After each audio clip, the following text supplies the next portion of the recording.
प्रेरणा कथा। कल करे सो आज कर। एक बार की बात है कि एक शिष्य अपने गुरु का बहुत आदर सम्मान किया करता था। गुरु भी अपने इस शिष्य से बहुत स्नेह करते थे, लेकिन वह शिष्य अपने अध्ययन के प्रति आलसी और स्वभाव से दीर्घसूत्री था। सदा स्वाध्याय से दूर भागने की कोशिश करता तथा आज के काम को कल के लिए छोड़ दिया करता था।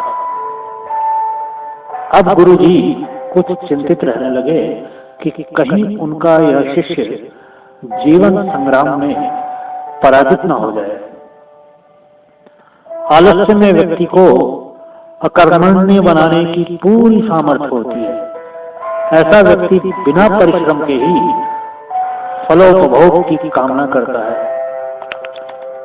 वह शीघ्र निर्णय नहीं ले सकता और यदि ले भी लेता है तो उसे कार्यान्वित नहीं कर पाता। यहाँ तक कि अपने पर्यावरण के प्रति भी सजग नहीं रहता है और न भाग्य द्वारा प्रदत्त सुअवसरों का लाभ उठाने की कला में ही प्रवीण हो पाता है। उन्होंने मन ही मन अपने शिष्य के कल्याण के लिए एक योजना बना ली।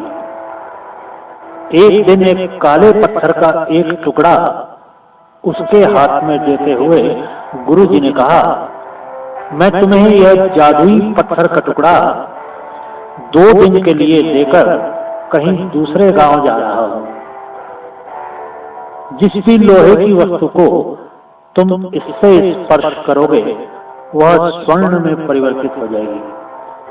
पर याद रहे कि दूसरे दिन सूर्यास्त के पश्चात मैं इसे तुमसे वापस ले लूंगा। शिष्य इस सुअवसर को पाकर बड़ा प्रसन्न हुआ, लेकिन आलसी होने के कारण उसे अपना पहला दिन यह कल्पना करते करते बिता दिया कि जब उसके पास बहुत सारा स्वर्ण होगा तब वह कितना प्रसन्न, सुखी, समृद्ध और संतुष्ट रहेगा। इतने नौकर चाकर होंगे कि उसे पानी पीने के लिए भी नहीं उठाना पड़ेगा। फिर दूसरे दिन जब वह प्रातः काल जागा, उसे अच्छी तरह से स्मरण था कि आज स्वर्ण पाने का दूसरा और अंतिम दिन है। उसने मन में पक्का विचार किया कि आज वह गुरुजी द्वारा किए गए काले पत्थर का लाभ जरूर उठाएगा। उसने निश्चय किया कि वो बाजार से लोहे के बड़े बड़े सामान खरीद कर लाएगा और उन्हें स्वर्ण में परिवर्तित कर देगा।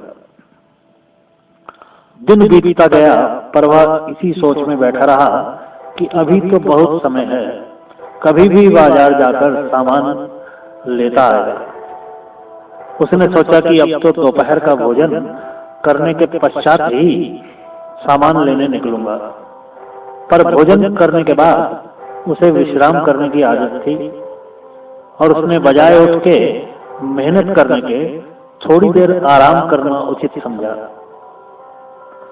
पर आलस्य से परिपूर्ण उसका शरीर नींद की गहराइयों में खो गया और जब वो उठा तो सूर्यास्त होने को था।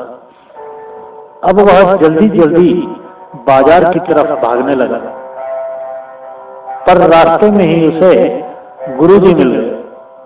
उनको देखते ही वह उनके चरणों पर गिरकर उस जादुई पत्थर को एक दिन और अपने पास रखने के लिए याचना करने लगे। लेकिन गुरुजी नहीं माने और शिष्य का धनी होने का सपना चूर चूर हो गया। पर इस घटना की वजह से शिष्य को एक बहुत बड़ी सीख मिल गई। उसे अपने आलस्य पर पछतावा होने लगा। वह समझ गया कि आलस्य उसके जीवन के लिए एक अभिशाप है और उसने प्रण किया कि अब वो कभी भी काम से जी नहीं चुराएगा और एक कर्मठ, सजग और सक्रिय व्यक्ति बनकर दिखाएगा। मित्रों, जीवन में हर किसी को एक से बढ़कर एक अवसर मिलते हैं, पर कई लोग इन्हें बस अपने आलस्य के कारण गंवा देते हैं। इसलिए मैं यही कहना चाहता हूं कि यदि आप सफल, सुखी, भाग्यशाली, धनी अथवा महान बनना चाहते हैं तो आलस्य और दीर्घ सूत्रता को त्याग कर अपने अंदर विवेक, कष्ट साध्य श्रम और सतत जागरूकता जैसे गुणों को विकसित कीजिए। और जब कभी आपके मन में किसी आवश्यक काम को टालने का विचार आए तो स्वयं से प्रश्न कीजिए, आज ही क्यों नहीं। धन्यवाद।